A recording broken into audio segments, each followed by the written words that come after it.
정의란 무엇인가? 여러분 좀 들어본 말이죠.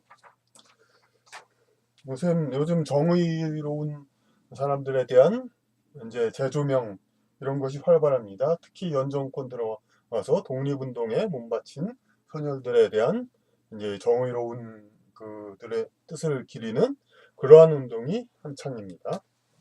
그러니까 안중근 의사,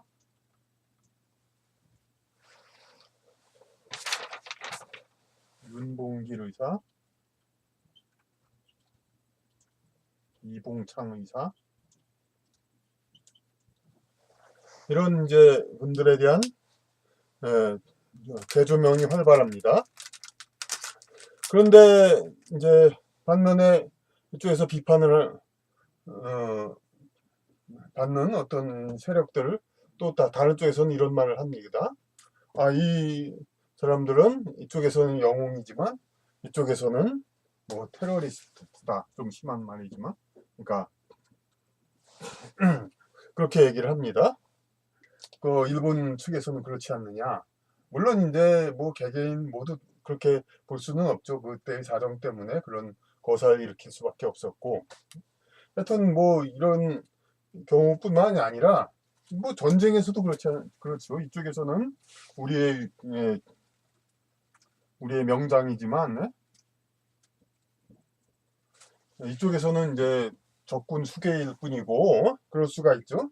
그러니까 이런 식으로 그러니까 애국심을 통해서 서로 싸우는 데서는 상황에서는 이쪽에서는 완전히 정의라고 생각하고 근데 이쪽은 이제 적군일 뿐이고 그렇기 때문에 그러면은 이건 절대적인 정의는 없는 것이 아닌가 이렇게 또 생각을 하게 됩니다.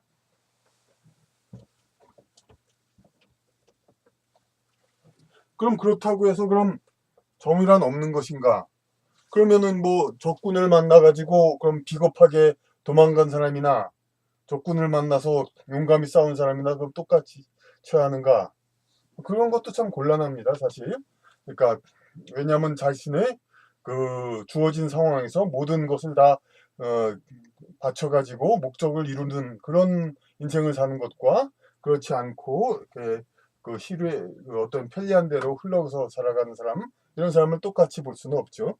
그리고 이런 싸움에서의 정의뿐만 아니라 우리 그냥 절대적인 작은 범위에서 봐도 일반적인 도둑질은 왜 정의를 얻지 못한 것입니까? 그것은 이제 자기 재물, 노력을 통해서 얻어야 할 재물을 그것을 거치지 않고 그냥 편하게 저절로 얻는 거. 하늘의 행운도 아니고 인간이 저절로 그러니까 참람되이 분에 넘치게 인간이 그냥 스스로 행운을 이렇게 노력을 하지 않은 행운을 얻어내려고 하니까 그것은 분명히 정의가 아니고 자기 분수에 넘는 것이고 죄가 되는 것이죠. 그러면은 이렇게 그 두 세력이 대립이 돼가지고 그러니까 싸우고 있을 때 그럼 어느 쪽이 정이고 어느 쪽이 그렇지 않은가? 역사에 관해서는 이제 이기는 쪽이 정이다 그렇게 얘기하기도 했었죠. 이기는 쪽이. 예.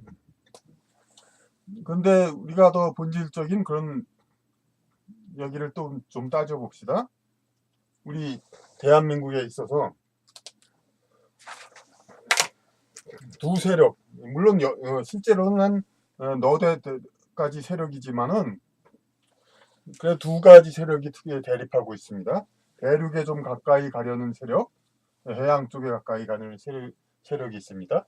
이것은 마치 지구상의 어느 나라도 마찬가지로서 그 우크라이나 같은 데는 러시아에 가까워지려는 세력이 있고 유럽에 가까워지려는 세력이 있습니다. 어느 쪽이 정의롭다고 볼 수는 없죠. 근데 우리나라에서도 이렇게 대륙에 가까워지는 세력이 있고 상대적으로 해양 세력에 가까워지는 세력이 있습니다. 그런데 이것을 두고 그럼 어느 쪽이 정의롭다 이것도 역시 말할 수가 없죠. 더 구체적으로 얘기해서 친일파와 친북파 어느 쪽이 정의롭다 그렇게 얘기할 수가 없죠. 그런데 우리가 여기서 정의를 따지면 이 자기네의 목적을 위해서 부당한 방법을 쓰든가 그렇게 해서 인간의 어떤 그 영적인 성장과 구원 그것에 어긋나는 행위를 할 때 그쪽은 정의롭지 못한 편이 되고 마는 겁니다. 그래서 우리 민족은 이제 고려 시대까지 2000년 동안 한자를 통해서 이제 고유의 선진 문명을 발전시켜 왔습니다. 그런데 현재 일부 이제 친북에 가까운 세력은 고려 이후에 여진족 세력에 의해서 여진족 세력이 합병함으로써 고려 시대는 이쪽이었는데 이쪽에 이제 북방 유목민 세력이죠. 이쪽 세력이 조선 때 합병함으로써 조선의 영토가 만들어졌죠. 그런데 이제 그러니까 이쪽은 한자 문화권이 아닙니다. 중국 중원 문화 이외의 금나라, 요나라, 그러니까 원나라 이런 쪽은 다 이제 물론 일부 비슷한 글자를 쓰긴 했지만은 한자 문화권이 아닙니다. 그러니까 조선 때 합병한 여진족 세력은 그러니까 근데 자기네 세력이 강화하기 위해서 지금 이제 물론 전부 흑백으로 그렇지는 않습니다만은 해방 후에 이렇게 친북적인 세력은 우리 2000년 동안 세운 문화 이런 걸 좀 없애고 어떤 이제 이른바 한글 전용이란 걸로 이제 2000년 문화를 쓰지 않도록 하는데 크게 역할을 했습니다. 물론 일부 이제 친일 세력, 일부 보수를 자처하는 세력도 무슨 오로지 시장 경제 그것만을 추구하고 조선시대까지 우리 문화들을 부정하는 이른바 보수 세력도 있습니다. 경제적으로 이제 시장 경제를 추구한다 뿐이지 우리 전통적인 문화 이런 거에 대해서는 부정적으로 생각하는 세력이 있고 그런데 이쪽이 더 이제 그게 세력이 큽니다. 그런데 그런 방법으로 자기의 세력을 확장하려는 사람들 그러니까 결국 그렇게 해가지고 우리 이제 친북 세력들 상당수가 이제 한자를 없애고 자기들이 이제 비한자 문화권으로 돌아가는 게 왜냐하면 자기들의 세력은 전통 문화 그런 거에 더 약하니까 전통 문화가 없어져야 이들이 세력이 더 강화할 수 있거든요. 그렇기 때문에 이렇게 전통 문화를 없애는데 노력을 했습니다. 그리고 그게 성공할 수 있었던 이유는 이렇게 친일 세력, 상대적으로 보수 세력도 일부는 이제 시장 경제의 문화, 이 친미 위주의 문화를 하려면은 이제 과거의 유교 양반 문화는 없애야 하겠다 그런 생각으로 동조를 했던 것이죠. 그렇기 때문에 결국 이렇게 지금 거의 다 이제 대학을 나와도 지성적인 단어를 알 수가 없게 그런 상황이 되어 왔는데 그럼 이것을 갖다가 왜 정에 어긋난다고 제가 얘기할 수 있느냐 하면은 그러니까 이런 자기 세력을 확장하기 위해서 그러니까 전통의 문화들을 없애고 그러면 그것도 역시 그럼 상대적으로는 정의라고 보지 않을 수도 있습니다. 왜냐하면 친북 세력과 친일 세력 중에 일부 서양 문화권 그쪽으로 이 나라를 바꾸려는 그런 세력들의 사람들은 어떻게 생각하냐면 이제 자기들 문화들이 세력을 잡기 위해서는 전통적인 문화는 없어져야 한다. 그리고 특히 친일적인 사람들은 영어 문화권으로 바꿔야 된다. 이건 이쪽대로 이제 그런 생각을 하고 있지만요. 그래서 지금 한국에 이제 앞으로 나아가는 방향은 이제 친북 세력이나 친일 세력이나 대강 그런 쪽으로 가고 있습니다. 이제 영어 문화권으로 이제 편입을 하자. 그러니까 물론 친일 세력 중에 일부는 그러니까 미국과 이제 통하는 것이 이제 상류층한테는 생활에 유리하고 국민을 이제 일본과 중국한테 어떤 영향을 받지 않고 이제 묶어두기에 좋으니까 당연히 그렇게 하고 그리고 본래부터 친미 이제 그것으로 이루어진 그러한 세력이자 정권이니까 그리고 친북 세력은 아주 과격 세력은 물론 이제 반미를 하고 주장하고 하지만은 현재 이 세력은 이제 절반 정도 되는 그런 이제 주류 세력한테는 역시 소외되고 있고 그리고 이제 친미가 어쩔 수 없다는 것을 알고 있습니다. 이제 그렇기 때문에 여기서도 이제 친미 위주로 하고 과거의 어떤 이제 주류 가치관 한자 문화에서 여러 문화는 계속 소멸시키는 것이 좋다 그런 식으로 역시 가지고 있습니다. 그러면 이것도 그러면 그것이 뭐가 나쁘냐 얘기할 수도 있습니다. 왜냐하면은 그러니까 그 이제까지 가치들이 여러 가지 문제가 있었으니까 그럼 여기의 앞으로의 그 세계적인 추세에 맞춰서 한국이 영어 문화권으로 편입해 가지고 그 영어 미국과 유럽의 좀 더 원활히 이제 그 교류를 하게 되고 그래서 케이팝과 여러 가지 그 디자인과 여러 가지 그 창조적인 문화들 서양의 그런 것을 흡수하고 상대적으로 고유 문화를 이제 가지고 있는 일본과 중국의 어떤 동양적인 좀 이제 비교적 그 굼뜬 그런 문화 움직임보다 더 이제 앞서 나갈 수 있지 않느냐. 그렇게 함으로써 일본과 중국 사이에서 우리는 더 근데 더 존재감을 높일 수 있지 않겠느냐. 그렇게 뭐 생각할 수도 있습니다.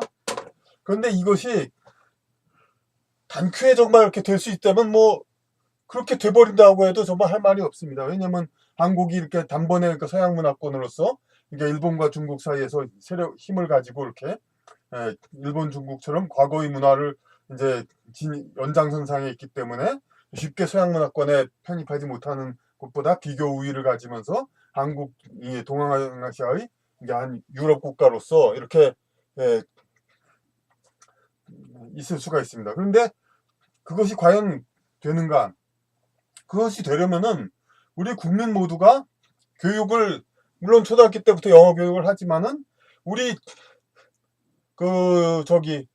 일상어까지도 전부 영어로 해야 됩니다. 그러니까 마치 뭐 사실인지 아닌지 모르지만 일제 말에 그 일본어로 전부 얘기하라고 했다는 듯이 그 초등학교 때부터 전부 영어로 해야 되고 일상어에서도 전부 영어를 말을 해야 그래야 그걸 따라갑니다. 왜냐하면은 그러니까 영어의 그 상태에서 물론 IMO보이라든지 뭐 그런 아주 간단한 영어는 그냥 기초 교육만 받아서 미국 사람과 통할 수 있는데 미국의 어떤 지적 문화와 모든 지성적 어휘 이런 영어의 모든 그런 것을 우리가 이제 전부 알게 하려면은 그 소리 언어에 의한 개념이 완전히 이렇게 체질화가 돼야 합니다. 가령 이제 그 영어 단어에 허그라는 단어 같은 것도 아주 간단한 단어지만 이렇게 딱 껴안는다 이런 느낌이 나죠. 이런 식으로 영어의 단어 소리 하나하나에서 어떤 뭐 이렇게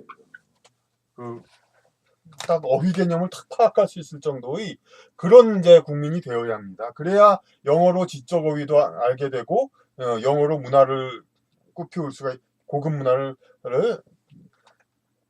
할 수 있게 되는 겁니다. 그러니까 현재로서는 영어의 고급 단어를 배우려면 한자를 알아야 됩니다. 한자를 알아야 무슨 애드버키트 이런 것을 할 때 뭐 옹호하다라는 말만 배워서 어떻게 알 수가 없습니다. 한자에서 옹호자 서로 이제 보호한다는 그런 뜻을 알아야 애드버키트라는 단어의 뜻을 알 수가 있죠. 그러니까 현재로서는 한자를 알아야 영어도 이제 지적 어휘를 알지만은 한자를 통과하고 그러면서 영어의 지적 어휘를 서양인, 유럽인 못지않게 하려면은 그렇게 해야 되는 겁니다. 그런데 현재 그러고 있지 못하고 있죠. 왜냐하면 일상어는 한국말로 하고 한자는 모르고 그러니까 지적인 개념은 모르고 그러면서 영어는 많이 연습하는데 지적 어휘에 들어가면은 쓸 줄을 모릅니다. 그래서 외국 사람, 미국 대통령 앞에서 기자라는 사람들이 제대로 된 질문 하나도 못하지 않습니까? 그런 식으로 하니까 결국 국민 전체의 어떤 지적 향상이 내려가고 이것은 국민의 어떤 개개인, 우리 국가를 걱정하는 게 아니라 개개인이 어떤 지적 향상을 얻어가지고 영혼 구원을 하는 거.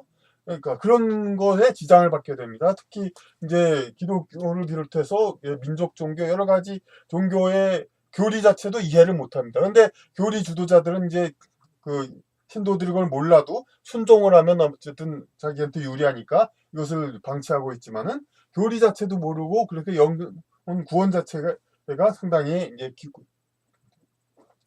지장을 받게 됩니다. 이런 식으로 그러니까 영혼 자체에 대의 어떤 구원과 격상, 예? 이런 것에 동조하는 거, 이런 것이 바로 정의이고, 이 개개인의 영혼이 이렇게 성장하고 이런 그 구원에 이르는 이 길을 열어주는 것, 이런 것이 정의입니다. 그러니까 어느 나라 두 세력이 싸운다 하더라도 어느 쪽이 정의인가, 이거는 어느 쪽이 이제 비겁하거나 잘못된 방법을 쓰지 않고 그런 것에 따라서 어느 쪽이 이기는 것이 정의, 이런 것도 될 수가 있는 것이죠.